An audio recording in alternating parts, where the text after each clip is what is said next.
Rockland. This morning I am here with Nyack Mayor Joe Rand. Joe, how you doing today? I'm doing great, Tom. Thank you for having me on.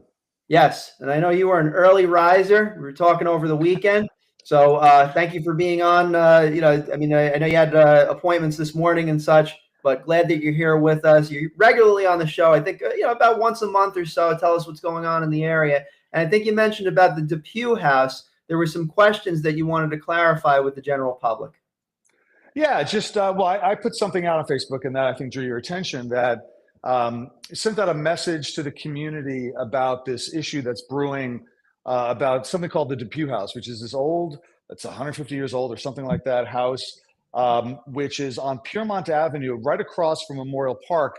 And it's owned by the Nyack Library. It's actually behind the Nyack Library, between the library and Piermont Avenue. Hmm. It's this beautiful old home. It's currently a bunch of office spaces there.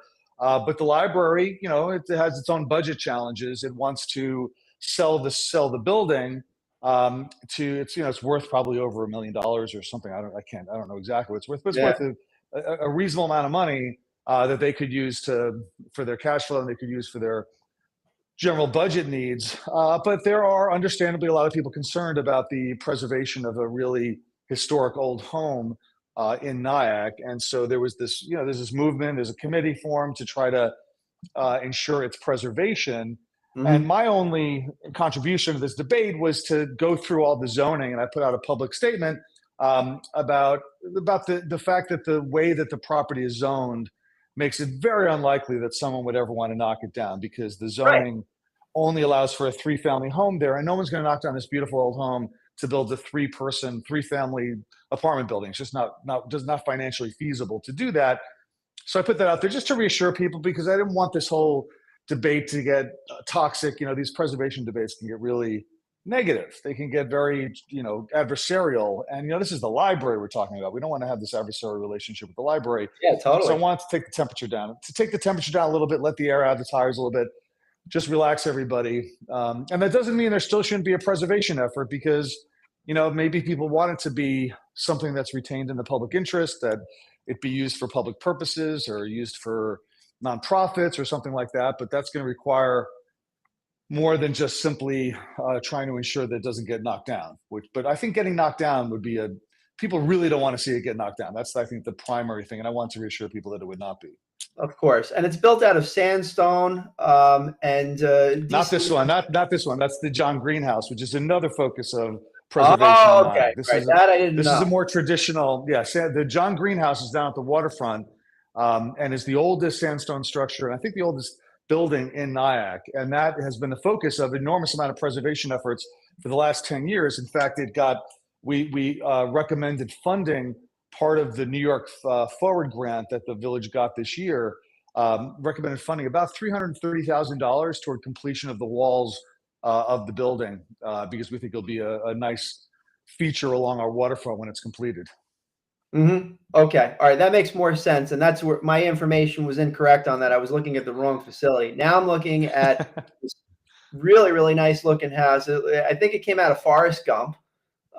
It's literally it's got the porch on the front, and obviously a Yeah, really, really nice area. So yeah, I could see that, and that makes sense as far as like keeping the zoning intact and things like that. yeah.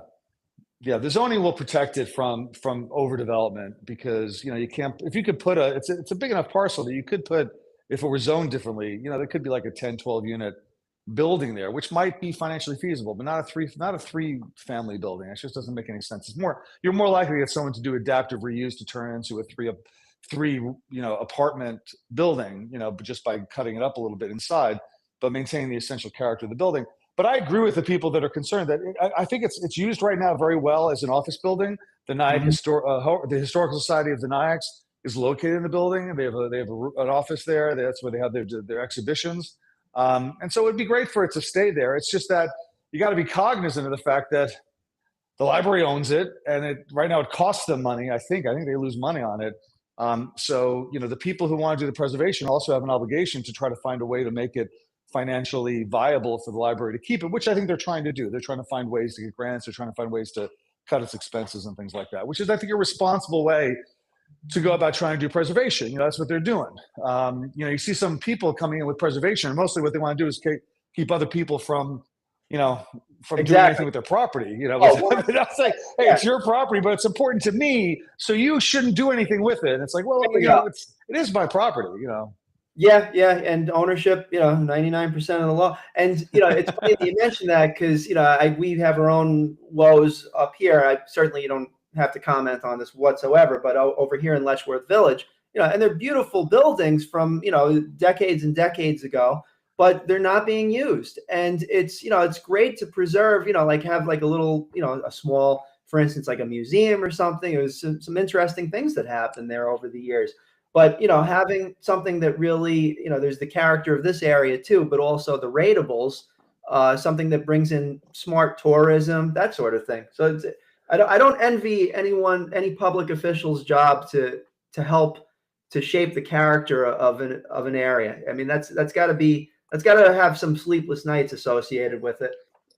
I think that anytime you're dealing with particularly historical spaces, there's a special obligation that you have to try to preserve them, while at the same time trying to make them, viable for the present and the future. That, it's we can't let kind of these properties lie unused and underutilized. Like they should be used for something that's for our positive in the here today and today and now, here and today, or today and what is that? Here and now. Yeah. Well, you mentioned it on a previous episode of Rockland's News that we still have a significant housing crisis deficit in terms of units. I think the last time you cited something over the 7,000 mark in terms of housing. How many units, if you will, varying size. How many units we need in this county to address it? I don't even know what that number would be. Well, what I do know is that you mentioned from a report. I think it was Pattern for Progress. Okay. Yeah, so it was. Okay, that makes sense. Yeah, Pattern does wonderful work in that regard. I will tell you this. I mean, when I talk about affordability, and this is a little bit less having to do with affordability, because affordability shouldn't always be, hey, it's preserving old buildings versus building new buildings. I mean, there's a lot of other avenues there. It's not just a polarizing choice between the two. But I think that the stat I always use to tell people just how much the affordability thing has really hit Rockland is that the average price for a single family home in Rockland today is what the average price was in Westchester in 2019. That's 6 years ago. Yeah. And we think of Westchester as being unfathomably expensive. Well, 6 years ago, the average price there was about $850 for a single family home. And that's what the price is, the average price home of Rockland today. And the idea that we would be that close to Westchester is crazy. And the fact that, to buy an $850,000 home, which is the average price single family home, someone needs to make about $250,000. You can't make $75,000 working, in retail or working in an office unless you own the business. You're not making $250,000 as a family to be able to afford a home in Rockland County. We need to do something to create more entry-level housing in this county. We really do. Exactly. Yeah. Workforce housing. And I forget who it was around this area talking about the difference of workforce housing versus, let's say subsidized housing. Significant. Yeah. I think you mentioned it was like affordable with a large A versus the large. Yeah, that's the way I always describe it. We need affordable with a capital A, which means government subsidized, government perhaps regulated, perhaps government funded housing. That's the capital A. That's the affordable with like official affordable. But we also need the lowercase affordable, which is just simply stuff that's built for, for young people, 25-year-old. I mean, we need more condos. We need more one bedrooms. We need more studios. The incentives are all for builders to build big houses and big apartments and expensive apartments, because that's where they make the most money. We need to create incentives for them to build for the working class, to build for the entry level new homeowner. That really it's really something. And I think there is a lot being done in that regard. There's a lot of good work, like in Orangetown right now, not Orangetown, in Clarkstown. Clarkstown's really setting the stage. They've done a lot to build opportunities for housing within the downtown of Nanuet, downtown New City. It's really West Nyack. They're really doing some nice work there, George Homan and his crew. Yeah, absolutely. I want to shift to, and I've been asking all of the local elected officials about how are things shaping up for the holidays in your neck of the woods? Great. And I'm going to remind everybody, we're doing a special promotion in Nyack. We call it Holiday Village. You can find all the details at nyackholiday.com, where we're doing a downtown decorating contest, and we have a residential decorating contest. The idea that it's always fun to walk down a beautiful downtown like Nyack's and look at all the windows. So we incentivize the business owners to decorate it up. And also it's nice to drive around the community and see all the houses lit up. So we're incentivizing with a $200 prize for the residents to dress up their homes, and it's all based on voting from the community. We also have a really cool movie event that's a drop-off event for kids every Saturday afternoon. We drop off the kids, they watch a movie at the Nyack Center, and then you can go shop and get something to eat, and it's like 4 hours, so you have enough time to actually enjoy your time. Stuff like that. We're having some fun with it. And you can find all that at nyackholiday.com. But I want to just remind everybody, this Saturday is Small Business Saturday. Yes. Well, it's here. The holidays are here, man. Woo-hoo! We got Thanksgiving, eat your food. Friday, you're going whatever, do your big box Black Friday, 80% off sales. That's right. On Saturday, like World War Z out there, for Black Friday. Small Business Saturday. Yeah, Small Business Saturday. That's when that's when we really turn our attention to finding some really cool local finds that mean something, that are curated by shop owners who know what they're doing and know what they care about. They have a sensibility that's really fun. And that's true, not just in Nyack, that's true downtowns throughout the county. So Pearl River, Suffern, Congers, New City downtown, Nanuet. I mean, everybody's got a really beautiful, I say Pearl River, I want to make sure I say Pearl River because I love Pearl River. That's where I grew up, in that area. They all have beautiful downtowns, and all of those businesses they really do make their money in this holiday season. So make sure you carve out some of your budget for local shopping this holiday season. Really, it's very important. Not just on Small Business Saturday, but for the next 4 weeks. All the way through. Yeah, and we're doing our 6th annual Rockland Shopping Expo on Cyber Monday, so people can start planning out what they're going to get, what they're not going to get. That'll be at rocklandshopping.com. I'm also noting on nyackholiday.com, you have the decorating party. You also have a nifty map that you can go to. I see that the village has already updated it. 30,903 views since it was published 10 days ago. We'll get that link on. Actually, that's what we got. We had it last year too. It's the new one. I didn't realize that. That's cool. I didn't realize I didn't realize we were up to that many views. That's mostly last winter's views, but that's during the holiday season. So that's good. Yeah. I'm glad to hear that it got that kind of attention. And we always have, every season, the village puts out an event guide. They can see it nyack.link/events, nyack.link/events. That has like all the events that are coming up. It's coming out probably the end of this week.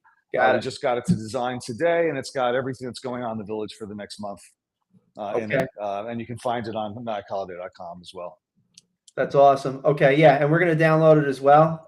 We're going to grab some information, and we'll put that out. Yeah, it's it's really a weird place where I'm at, because I used to be all crazy about Small Business Saturday up in Stony Point over here. Y'all have the advantage in terms of downtown vibes and being able to walkability and shop. I took a little bit of a step back this year from doing the Small Business Saturday, and I don't mind. It's like a sigh of relief. But yeah, it's a lot of work. Yeah, it's intense. It's intense, and that'll hopefully give me a little bit more leeway. Me and my wife will be going around town shopping and everything. We'll swing by Nyack, see what's going on over there as well. You're welcome to come down. It's a beautiful time of year to walk the streets of Nyack, and throughout the county, it's really great to support those local businesses. Really, definitely. Do you have a tree lighting coming up at a given time? We do. It's Friday. I believe it's December 5th. It's whatever the Friday is. Let me just look. It's Friday, December 5th. Yep. It's around 6 o'clock at the Village Square. There's a tree lighting, and about a week later, we have a big menorah lighting that's done for Shabbat of Nyack's, and it's always fun. There's often at the tree lighting, it's a tradition that Santa does come to the tree lighting. There's music, there's food, there's fun, and sometimes, unless Santa doesn't show up this year, but he's had a good run of showing up at the event, so we're looking forward to that. Yeah, Santa's going to be in this area around that time, so I don't know I've heard that there's different Santas. Like he's been able to clone himself over the last few Yeah, years, so that he shows up everywhere at the same time. that's the magic. That's how he's able to do it on Christmas Eve. You know, he gets out to everywhere at one time. It's all done like that. He's got the ability to do that. So the fact that he's in Nyack doesn't mean he can't be in Stony Point or Havenstraw or anywhere else on Friday night. No problem. It's a relief for me because I need new socks. So do we all, Tom. We We all need new do. socks. Yeah. Oh, Mayor that's Joe, classic. always a pleasure having you on the show. If it's all right, I'll reach out to you again in the next few weeks, find out how everything's going, and hope you have a great Thanksgiving, and to you and yours. Thank you so much, and happy Thanksgiving to you and everybody listening. I appreciate you being on. All right, thanks. Mayor Joe Rand, check out the Nyack Holiday website, nyack holiday.com, and it's going to be updated